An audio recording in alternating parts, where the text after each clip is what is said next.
Welcome to Professor Game Podcast, where we interview successful practitioners of games, gamification, and game thinking who brings the best of their experiences to get ideas, insights, and inspiration that help us in the process of getting the students to learn what we teach.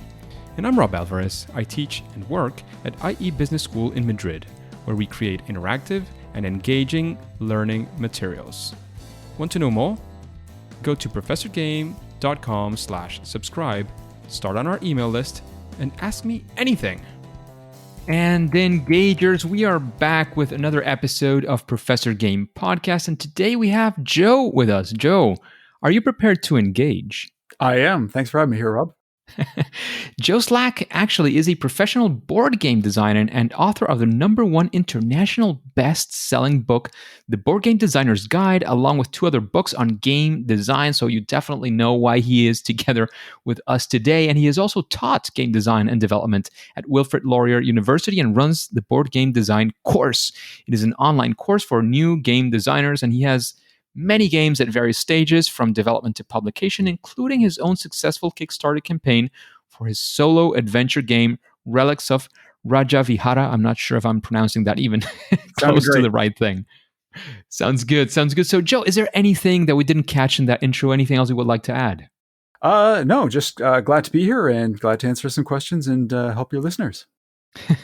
Absolutely. I'm sure the engagers will get great value from having Joe Slack, the crazy board game guy, as your Twitter handle tells us. So, Joe, we always get started with a very light question, which is we'd like to know what your days look like. What are you doing these days? How do you organize, if you do at all, your days?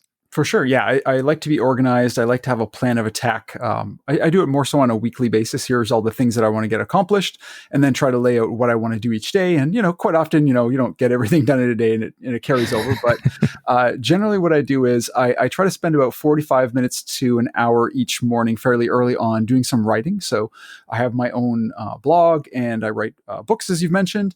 So whatever it is that I'm writing at that time, I try to dedicate that time to either writing or editing time. So I always make sure that I'm keeping up with things and not falling behind. I always have lots of content to share. And then I get right into my day with whatever the task is of the day. It could be something, for example, right now I'm doing a lot of work towards my Kickstarter campaign that successfully completed this summer. So just, going back and forth with the manufacturer on little things, working on print and play files, that type of thing. Or it could be working on some games that I'm designing right now or co-designing, conversing with co-designers, pitching to publishers, whatever it is I happen to have as the top priority for the moment. I'm just working on all those things throughout the day. Sounds like many exciting things are happening all the time with you, Joe. So that is amazing stuff that is going on. And after these kinds of questions, now that we have sort of a vibe of who you are, what you're doing, what's your days, we also like to come in strong as well. And it's especially with this question of failure or fail, first attempt in learning. We would like to know of a story of a time when, as you probably know, I'm sure you do, game design and board game design as well is all about testing and trying and failing and, getting back up from that. So we want to be there with you in a story of a time this happened. And of course, how did you get out of it? What did you learn? We want to be there and learn right side along you. For sure. So as any game designer has experienced, I've had lots of failures. No game ever comes out perfectly and just runs as smoothly as it would in your mind, right? You put it out in front of people and it fails, and then you make changes to make it better and better and better, and hopefully it gets to that point where it becomes a great game. But my experience would really be, the one story that I would tell would be with the first game I ever created, which is going back about 6, almost 7 years ago now. I was playing a lot of party games with my friends at the time. It was just before I kind of got into modern board gaming, and we were playing games like Cards Against Humanity and that type of thing. And I thought, well, the game was fun at first, but then, quickly became, okay, there's a lot of like trump cards that always win. There's, it's funny at first. And then, okay, yeah, I've heard that joke already a couple times. So what if I could create something that was like that, but a little bit more of an experience where all the players are contributing something, using their own creativity. It would be a lot more replayable and that type of thing. So I came up with a game, and it eventually became known as Cunning Linguistics. And it was a party game, and you kind of have some prompts, and then you write in your own answers to questions, that type of thing. And, played it with friends a little bit, and it was fun and everything, but didn't really know the whole game design process at that time. So I slowly started to learn that, and I brought in a friend to help me work on the game because he knew a little bit more about board games and had been playing modern board games longer than I had at that point.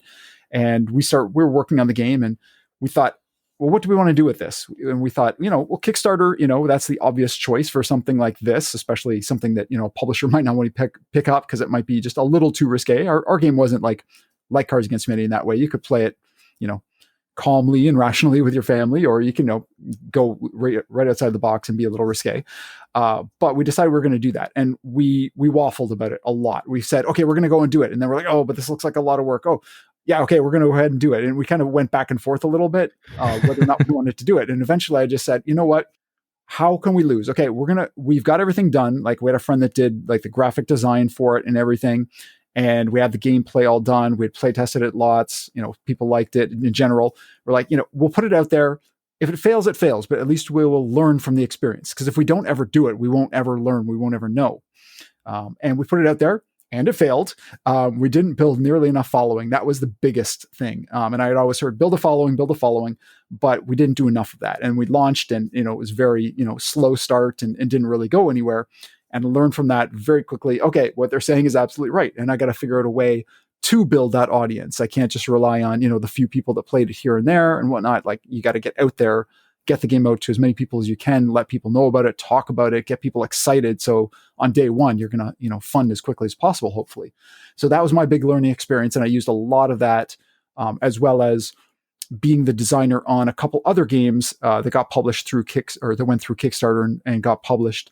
Working with the publisher and learning a bit from them, and seeing what they did right, seeing the mistakes that they did, and learning and understanding how to build a following, which is what I did for my most recent game, Relics of Rajavihara, and had success because I focused so much on that. That sounds amazing. And of course, build a following is something that is very important, especially for something, if it's a game you're going to sell and so on. And is there like any tips you can give the audience on what you did? Of course, quick tips. I know you have a full course on these kinds of things, but any quick tips that you can give away? For sure. I think like everybody says this online, build a following, and everybody's like, yeah, well, what does that mean? How do I go about doing that? And nobody wants to get really specific. So I'll give a few specific examples.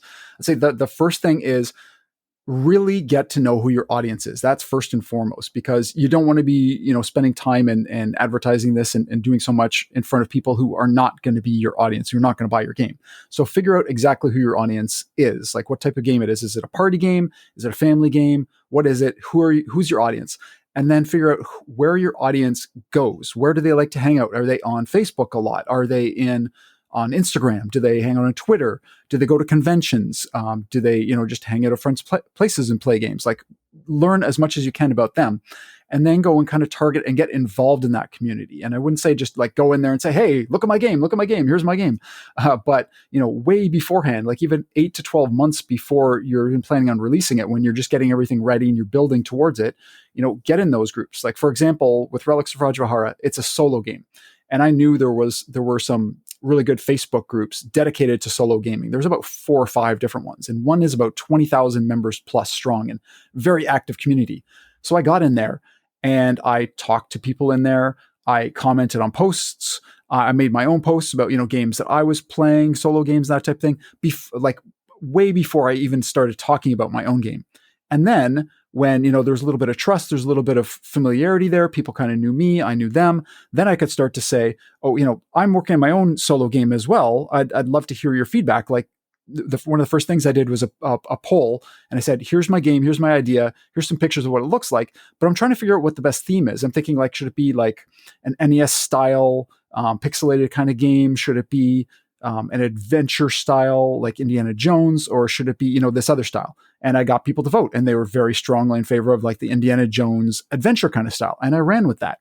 And then as I was doing that, I was, showing art and things like that for the game, engaging the community about different things, saying, oh, I got a print and play. Is anybody willing to try it? And just all those little steps that you can do, to get into a community first, get to know the other people, and then start talking about your game. That works a lot better than just going in your first post, just talking about talking about your game. Don't make it about yourself. Make it about getting involved in the community first, and then build on that and get people interested. And you don't even have to like post links to your landing page right away, or to your your Kickstarter sign up page, but just start talking about it. And then naturally people are going to be like, oh, this looks really cool. I really like the art. Where can I find out more? And then in the comments, then you can start to answer that. So it doesn't feel as like spammy. It feels more genuine because people are asking you. And when they ask you, they've given you permission to say, here's where you can go for more. And people will see that. So those are a few of like the first steps that I do, as well as providing print and plays and building a landing page and driving people towards that to sign up and giving them an incentive to sign up, like a print and play, insights into the game, behind the scenes kind of thing, anything that they're going to be interested in. That sounds fantastic. It sounds amazing. And of course, you were saying about the comment when somebody asks, of course, that means they're interested. And that's the person you want to be targeting. You don't want to spray and pray and see who of those people might be maybe interested and see you as salesy. Or versus what you were suggesting, which sounds amazing, which is, if somebody asks, that is a fantastic, a beautiful opportunity to actually lead them into whatever they're asking for, which probably has to do with your landing page, Kickstarter campaign, and so on. So that's great advice. Thank you very much for that, Joe. No problem. And of course, it is not all about failure. We also like to talk and celebrate success, because I know you've had quite a few. So we would like to hear a story of that. Like, how did it go? Like we want to live that success with you and learn from, maybe one or two things that you could attribute that success to. Sure. Yeah. So I'd like to say that Relics of Rajavihara was a success for many reasons. I couldn't pinpoint just, one thing.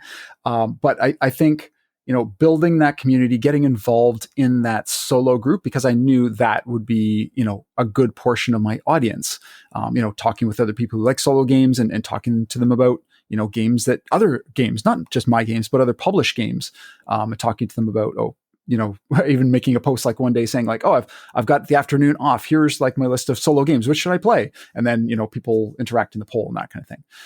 But, going back to that, in terms of building, having a good landing page with a reason for people to sign up, I think was really key to that. But one of the successes came because I, engaged in the community, built it up, gave it time. I didn't rush it at all.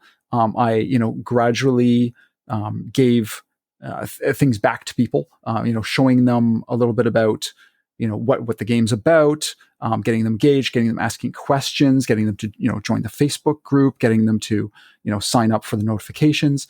And it was really when I saw, the number of notifications, or like people signed up for the notifications, that going up, and people engaging in comments and things like that. That's when I could see that it looked like it could be successful. And, being very, very present on that first day, launching, having ads run ahead of time, sharing with everybody that I could, getting on podcasts, doing all those little things to, keep getting engaged, keep people interested and coming back for more on the page. That sounds fantastic. Those are some very key elements if you want to make sure you want to have the best chances of success, at least, right? Yeah. It's not always going to be a hit and home run, but there's many times where you can do all these things to help improve your chances, which I guess is the best thing that we can do. Understanding all these things. I don't know how you feel about. Well, actually, we'll get into that in a bit. Is there, like, when you're designing a board game, right, which is definitely your specialty? Is there any sort of process, any sort of steps in general? How do you approach that? You say, well, I'm going to build a board game. Where do you, I don't know, come with inspiration? How do you do that? Well, some people take the approach, and I always hear this question: do you start with theme or do you start with mechanics? And I don't necessarily start with either of those things. I like to start with a vision and a player experience that I want to give. So I might say, for example, I want people to feel a real sense of, being chased, being hunted down. And I'm working on a co-design right now, a real-time co-op game that really invokes that. It feels like you're being chased down, kind of thing. Or for Relics of Rajavihara, I want people to really feel really clever when they've solved the puzzle. When they've been sitting there and they've tried it, 5 or 6 times, and then finally something just clicks, and they figure out, oh, I got to do this first before I do all these things, and then they solve the puzzle and move on to the next level. It gives them that feeling of accomplishment. So I like to always try to start with, what the player is going to be experienced. What kind of feelings do I want them to have? And then build around that and say, well, what kind of theme really goes with this? What kind of mechanics would go with that?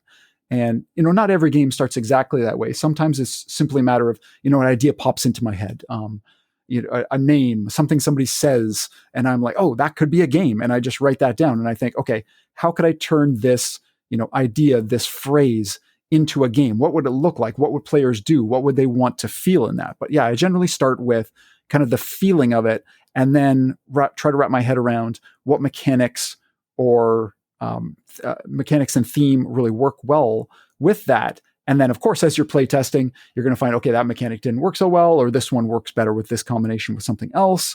And then just keep tweaking and then making the game better. Just getting a whole bunch of feedback through playtests, through blind playtests, to see what's going to actually work and what players like about your game, and then try to trim out the things that players don't like about your game. Get to the fun faster, get to the engaging parts quicker, and make much more of that, and try to take out as many of the little frustrating bits and pieces in the game so they can have a more fun and engaging experience.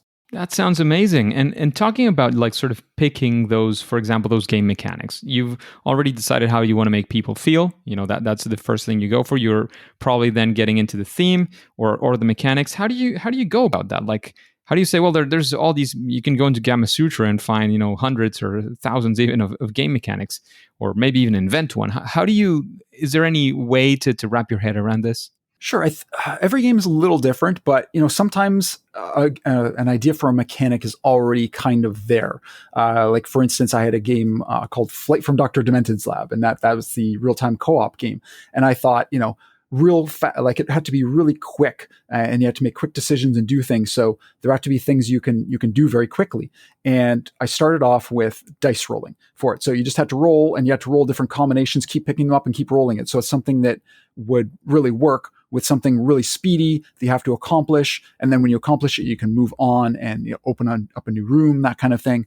That one eventually, we changed it because it felt a little bit too much like Escape Curse of the Temple, which a game that I hadn't experienced until after I came up with that idea, and like a few other games as well. So we changed it to more of a puzzly kind of mechanic where you're having to solve these little puzzles and that kind of thing. So sometimes it's just a little bit of trial and error. You might have an idea for what you think is going to work, and it may or may not work. It may or may not be the best idea. And then you have to be unafraid of pivoting and changing if that's not quite working or not quite giving the right experience.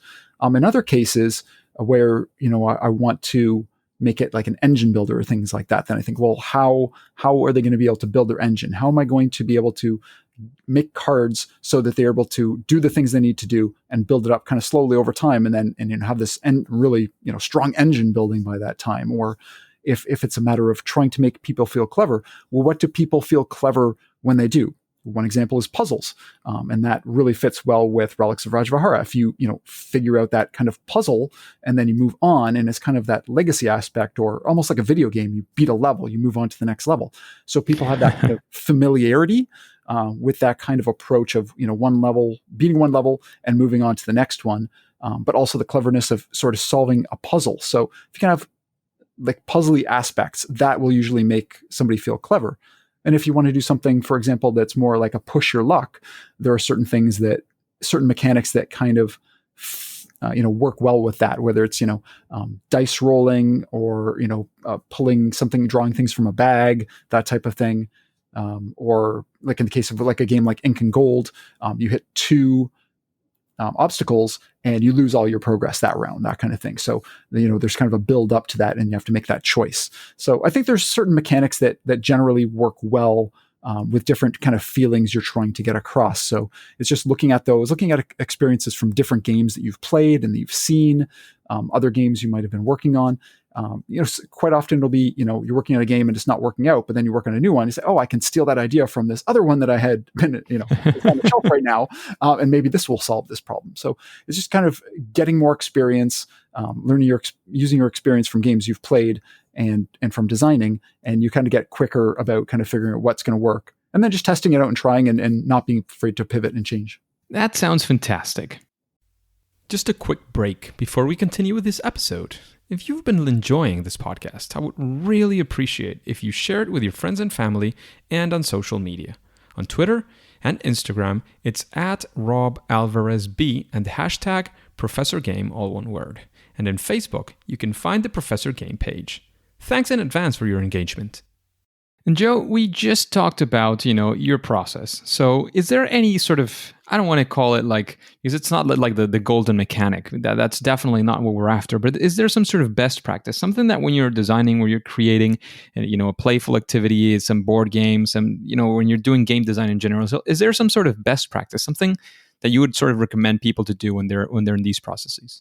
I would say just the most important thing is get the idea out of your head as quickly as possible and onto the table. So whether that's grabbing some dice and components from another game that's already in your shelf, whipping up some quick cards, just drawing up a quick board, whatever you need to do, but just making sure the process is as quick as possible. Make a minimum viable prototype, an MVP, and test it out. You may have this grand idea about a game that's going to have 400 different cards, and they're each going to have different art and different values and everything. But you don't need 400 cards to test to see if that idea is even viable.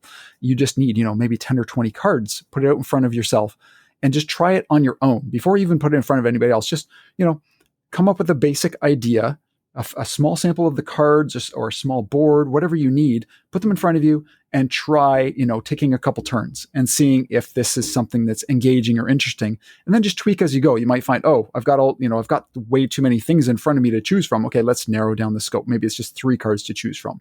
Maybe it's, not rolling a die. Maybe it's, doing something else, bag building or deck building or something like that. And just continuously trying to tweak and figure out what's the most fun parts of your idea or most engaging parts of your idea, and what parts just are not going to work. And then just quickly make those iterations and changes. I think it's all about getting it out of your head, onto the table, testing it and making changes quickly. Because I hear too many people, new game designers or soon to be game designers who talk about, they have this idea for a game. And then, you talk to them 6 months later, how's that game coming? I haven't really worked on it or whatnot. Like you won't know if it works or not until you put it on the table and try it out. And once you've done that, you've taken a step that, a lot of people haven't even gotten to. And you're much, much further ahead than a lot of people who just have that idea in their head that they'll never get out and, they'll never actually design a game. So just get it to the table and try it out. So the most important thing, as you're saying, and I completely agree, is getting to do it. Get something out, get something and test it out, try it out, do it yourself, and do something to see how it goes. That would be the first approach, and makes a lot of sense. And talking about these recommendations, is there anybody, like, after listening to these questions, sort of the vibe of the podcast, is there somebody that you would like to listen to in an interview like this one on Professor Game? The one person I'd love to hear from more is Rainer Knizia. He has so many amazing games out there, and I just love to learn more and more about his process, because as I understand it, he just, spends most of his time designing games, and he has somebody who actually does sort of the pitching aspect that, talks to publishers and that kind of thing. So he can concentrate on game design. And I just love to hear his process, because he has so many amazing games and he's so prolific. That sounds fantastic, like a fantastic recommendation. And in that same sense of recommendations, I know you have at least those 3 books, and there's more to come, and definitely those are some to have on the library. But right next to your books, is there any other book you would like to recommend to the engagers? What book would that be, and why? Sure. I've got lots of great books on game design and, the game and toy industry and that on my shelf. But I think the one that stands out a little bit more than the others is Jesse Schell's book, which is the, I'm going to forget the name here, but it's talking about the book of lenses. It's not called that. It's the Art of Game Design. Yes, Jesse Schell. Art of Game Design. The book of lenses is his separate app, or the separate component you can kind of get, which is more of a deck of cards that you can shuffle, or an app that you can search through and randomize and look at games from different lenses. Yeah, but the Art of Game Design, I would say, is a fantastic fantastic book to check out. It is fantastic, definitely. And if you want to check out Jesse Schell as well, there is an episode on the podcast with Jesse as well. He is absolutely great. So complete recommendation for sure. And when creating, board games, when doing game design, what would you say is your superpower, Joe? What would you say is that thing that you do that probably, comes out naturally or better to you than most other people?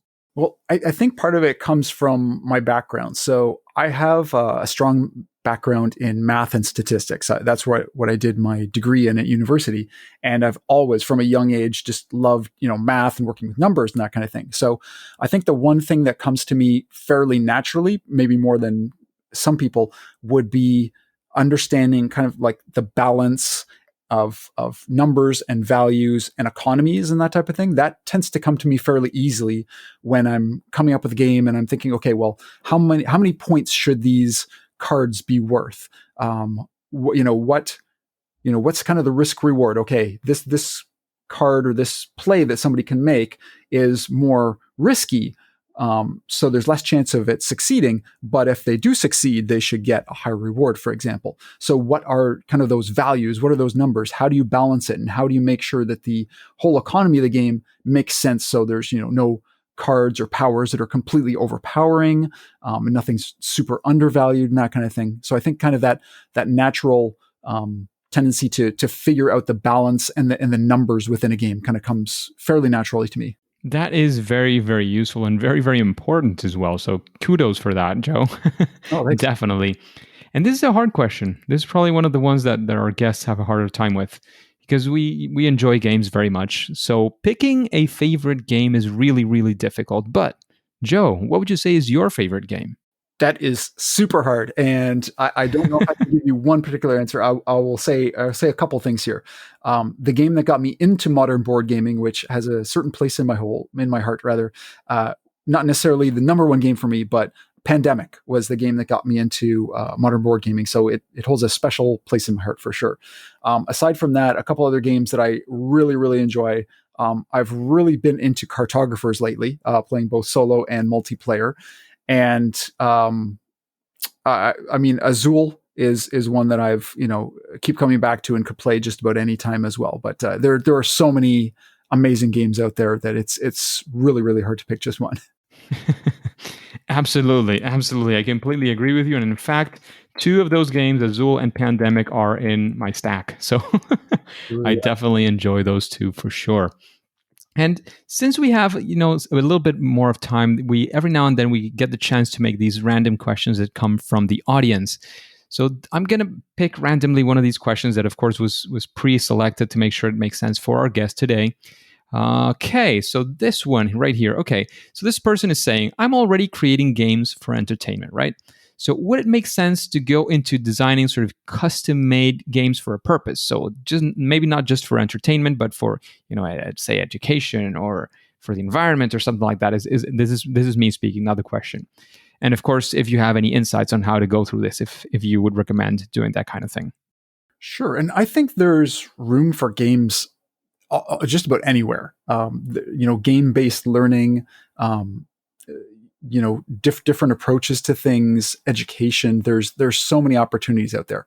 I definitely see a lot of teachers, for example, wanting to use games and using games more in their curriculum and their teaching. My wife's a teacher and she loves to use games. She's used, some of my games, some of our published games off our shelf. I've gone into classrooms and, showed students how I go about kind of making games. I've helped classes with, that are making games themselves. And I've even created games for different curriculums for different classrooms and subjects where I've gone in, created a game based on what the teacher said that their need was. It could be, pulleys and levers. It could be about the formation of the rock cycle, topics that you think are, kind of boring, not very exciting, and, come up with a game that, really works well and engages the students, whether it's in reinforcing the learning or teaching the learning. I think there's a lot of opportunities there to teach through games because, whether you're a kid, whether you're an adult, you're going to be more engaged in something that's interesting, that you're involved in, learning in that way rather than just, hearing a boring lecture, that kind of thing. So definitely in like the educational space, there's huge opportunities there. I've also heard there's a lot of opportunities in the nonprofit as well as kind of corporate side, business side. When I was working at Wilfrid Laurier University, our motto was games that change the world. And that's what we were encouraging students to do. So part of the course curriculum and their assignments were around identifying a business in their community and figuring out, one of their needs, and then coming up with a game. And it could be any kind of game. We're like, that course in that curriculum was really talking about any kind of game, whether it was tabletop, video game, LARP, hybrids, RPGs, whatever the case may be. But there were so many great opportunities, and I saw students come up with so many great ideas for, coming up with a game for, the YMCA or YWCA, or for, a local business and that kind of thing. Whether it was something related to training or sales, safety, exercise, whatever the case may be. There are so many opportunities out there. And like you mentioned, environment as well. That's a great way to learn about, climate change and that type of thing through game-based learning and that type of thing. And, one project that I'm working on, it's very much in the back burner, unfortunately, at this time, with kind of schools in the situation that they're in, and I wouldn't be able to go and visit. But I would love to come up with a game, or further develop, rather, the idea that I have of teaching students about the experience of explorers coming to North America and the impact on the First Nations people, and telling it more from a perspective so that students, kind of by the end of the game, they get a full feeling of what it was like, the impact, if they were playing the role of the First Nations people. Because, we always talk about, the explorers, and, they've explored so much and gained so much as a result, and survived because of the First Nations people. But nobody really looks to see kind of the perspective of the First Nations people, how it impacted them, how it impacted their culture, the sicknesses that they had and everything. So it would be more of a game where it's not going to be a fun and entertaining and that kind of experience where you're going to get to the end and say, oh, wow, that was so fun. But more so, you're going to get to the end and say, oh, wow, like, look at the devastating impact of, certain choices that were made, and, the explorers that came in, and, perhaps some situations where, they were taken advantage of and that kind of thing, and what happened as a result. So basically, at the end of the game, there's not going to be a winner. Everybody's going to lose if you're playing as like the First Nations, but you're going to have a way better understanding and empathy, hopefully, for the First Nations people and what they went through as a result. That sounds amazing, and definitely there are many opportunities in that world. In fact, one of our main targets, so to speak, one of our main groups within the engagers are people who are using games in any way, in any fashion, in education and in learning. That could be corporate learning, it could be in higher ed, that could be in K through 12.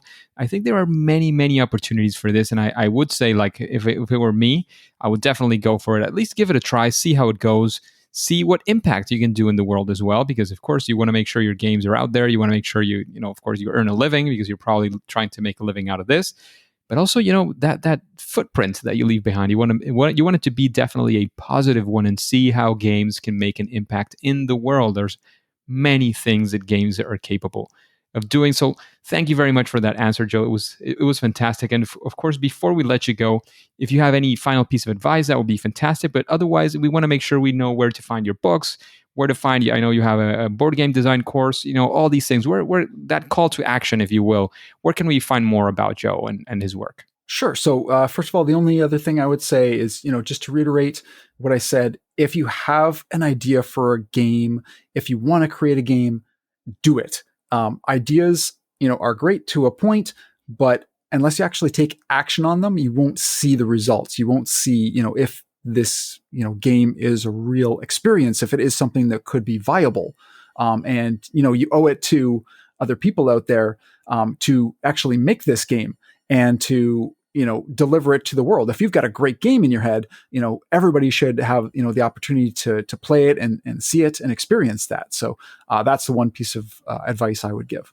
And if you're looking for more information on me or about my course, you can check out boardgamedesigncourse.com. I've got all the information there. I've got blogs that you can read, a couple years worth of blogs on various different subjects, everything from designing a game to Kickstarter and everything in between. And I've got links to my books there. If you're interested, I've got 3 books, and the course as well, where you can learn how to design games from A to Z. Absolutely. That sounds fantastic. Thank you very much, Joe, for investing this time together with us to give all these insights to the engagers. Hopefully they'll find, as well as I did, a lot of value, a lot of insights into your experience, everything you've told us today. However, at least for now and for today, it is time to say that it's game over. Engagers, it is fantastic to have you around because this podcast really makes sense with you. So let's connect on Twitter. That way we can be connected, you can exchange views, we can have ideas, we can have conversations. I can help you with things, hopefully, as well. You can find my Twitter account on professorgame.com/Twitter. I'm always sharing content about gamification, game-based solutions, game-based learning, especially, as you know, my passion around education and learning. And hey, don't click continue yet. Remember to subscribe, if you haven't, using your favorite podcast app, and listen to the next episode of Professor Game. See you there.